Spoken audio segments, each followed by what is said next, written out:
Jeff, I believe you wrote an article for Script Lab, and I think in it you say, failing is an absolute essential element of success because failure is actually feedback. Sounds like something I'd say. Oh, good, okay. Yeah, it really is. So again, nobody likes failing. Failing is, you're not getting to your goal or not doing what you want. But failure is an essential piece to success. And if you talk to literally any successful person in the world, they will tell you failure is their friend, right? Because failure happens, something happens that blocks you from your goal. And the successful person, the smart person, will look at that failure and decode it. What can I learn from this failure? What didn't I do right? What could I do better? How could I approach this in a different way?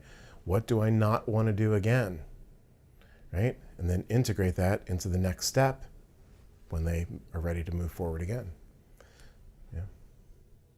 Are you willing to share anything where you failed and how it was actually a blessing? I mean, I'm sure we've all had countless situations of being pushed out of something, and it actually was probably for the better.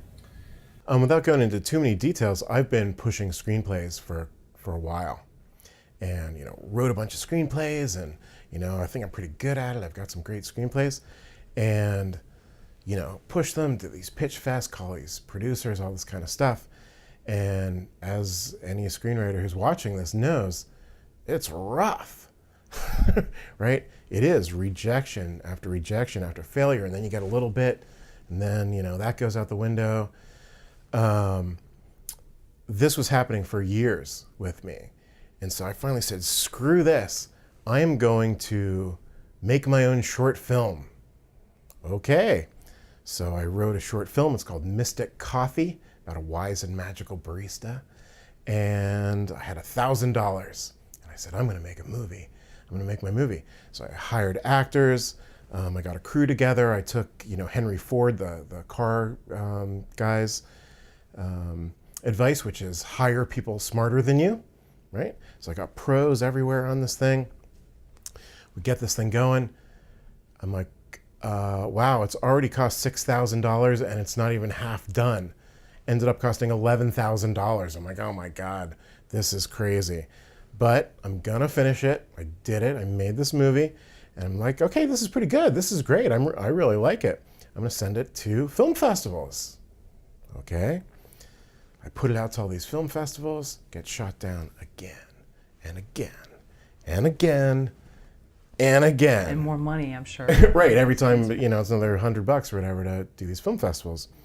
So there I am, hanging my head, being like, wow, maybe I really do suck as a screenwriter and now also as a director and producer, right? I mean, I did everything basically on that end. And I'm really reconsidering what I want to do with this part of my career. And then I get a call. And it's a call from this woman at a place called Gaiam TV. It's an on-demand, right? Spiritually sort of. Yeah, it's great. And she says, hey, we got a hold of your movie through somebody at a film festival, and we love it, and we want to do an international licensing deal with you. Oh, cool. I'm like, okay. So now this movie has been viewed tens of thousands of times. I'm getting royalty checks, et cetera, et cetera. So I guess the point of this story is you never know where the end is. You never know what this failure is. Because, the failure was first, I can't sell any screenplays. Then it was, oh my God, this is costing me 10 times, 11 times what I budgeted for. Then the failure was, none of these film festivals want my movie. That's like massive 4 major failures in a row. And then guess what? Skipped all of those pieces to the win, which is people are actually watching my movie. Wow. Yeah, Gaiam TV, that's pretty cool. Yeah, conscious media.